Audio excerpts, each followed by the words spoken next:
Na realidade, existem, acho que, 3 classificações, né? Tem uma que é bem antiga, que ela só envolve 3 graus, né? Aham. Que é do Dr. Heineck, né? Uhum. E tem uma que a gente usa no Brasil, que eu acho mais completa, que ela vai até o 5º grau, Certo. que ela é mais abrangente. E né? como é que são esses graus, assim? Eu acho que o 0 grau é quando você observa um objeto a longa distância, então sem total definição. 1º grau, quando você observa o objeto já com um pouco mais de definição. Aí você vai me corrigindo aqui, porque eu sou Não, tudo ruim de bem, memória. então. O 2º grau é quando você já observa o objeto já com detalhes e até o pouso desse objeto. O 3º grau seria a observação de seres. Aham. A observação. O 4º grau seria quando há interação entre as 2 partes, entre os Caramba. seres e quem está do lado de fora. E o 5º grau seria Abdução. a abdução, a pessoa entrar dentro da nave. Eu acertei? Agora, Mais ou menos isso. quando o Dr. Heineck criou esse negócio, porque essa história rapidinho é interessante. O Dr. Heineck era um astrônomo, professor de astronomia no Northwestern University.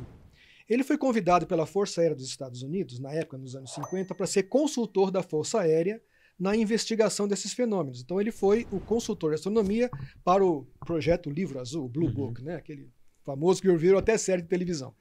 Então, o Dr. Heineck, na época, ele teve que fazer parte da política militar, que visava essencialmente examinar os casos, porém, não abri-los publicamente na sua inteireza e nos seus detalhes. A missão do Dr. Heineck era simplesmente de explicar tudo que fosse possível e desmistificar tudo que fosse possível e trazer as explicações para o nível mais prosaico. Então, mas era uma luz que fazia... não, isso é balão. Mas não sei o que, isso é gás do pântano. Tanto que ele ficou famoso como Doutor Gás do Pântano, porque tudo ele explicava de uma maneira prosaica. Anos depois, já depois de muito tempo de participação no projeto Livro Azul, ele se rebelou contra isso. Porque como ele era um cientista, ele falou, não, meu papel é tentar trazer isso o máximo possível para a linguagem científica e explicar isso cientificamente.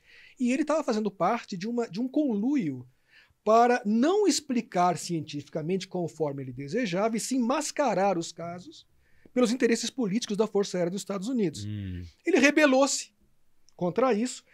Estou resumindo a história, tá? Ele saiu, então, da Força Aérea, que acabou o projeto Blue Book, e criou um centro civil chamado Center for UFO Studies, que era um centro de pesquisas de OVNIs. E ele, que era aquele consultor da Força Aérea, o Dr. Gás do Pântano, que explicava tudo, abriu-se publicamente para dizer: muitos casos foram mascarados pela Força Aérea dos Estados Unidos, muitos casos que não tinham explicação, eu fui obrigado a explicar, mas eles, na verdade, não tinham uma explicação. Ou dar uma explicação simples, né? Simples, qualquer. Então, porque eu estou convencido de que há um fenômeno real que tem que ser investigado cientificamente e a Força Aérea não está cumprindo o seu papel nesse contexto.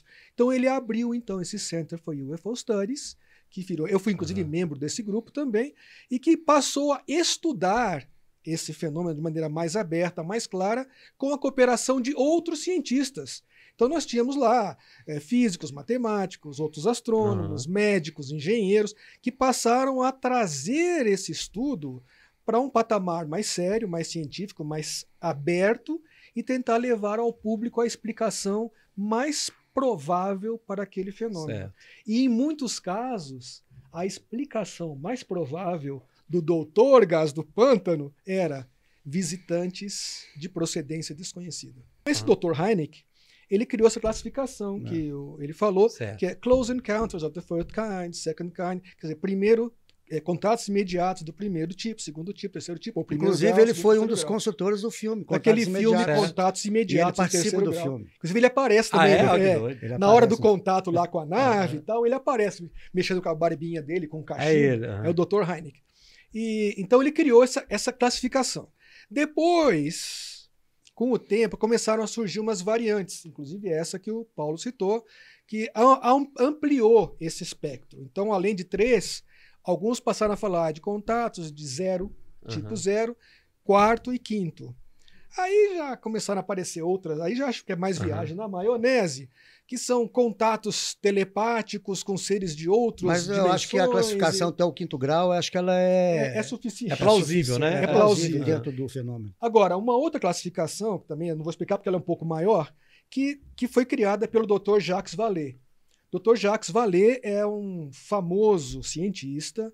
Ele colaborou com vários projetos importantes, não só com a NASA, mas com o governo americano, na Força Aérea, inclusive.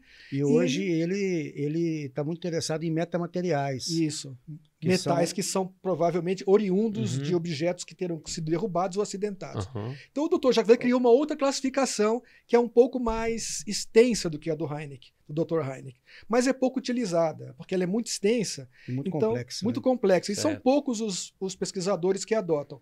Mas, como ele disse, no caso da tipologia dos seres, começaram a inventar ser tipo alfa, tipo beta, tipo não sei o quê e tal.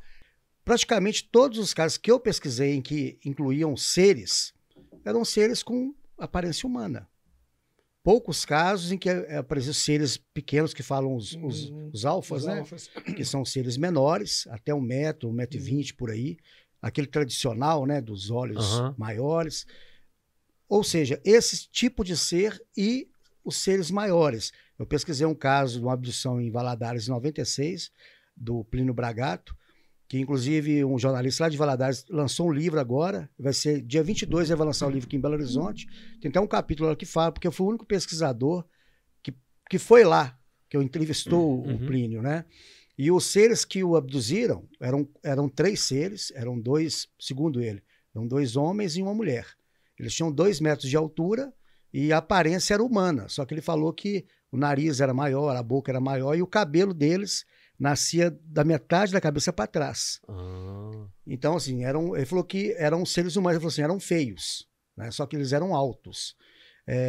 E tem alguns casos que são fora da curva, como o caso Sagrada Família, que aconteceu em 63, de 4 seres ciclópicos, né? Com um olho só.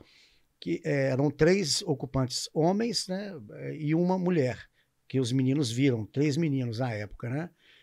Esse ser desceu num faixa de luz e ele era alto também. Ele tinha mais ou menos 2 metros de altura, mas ele parecia um ser robótico, ele não parecia uma entidade biológica, né? Tirando esses casos atípicos, aqui em Minas Gerais, praticamente 90% dos casos remetem a esses 2 tipos de seres. Os alfas e os seres que têm a mesma morfologia que os humanos.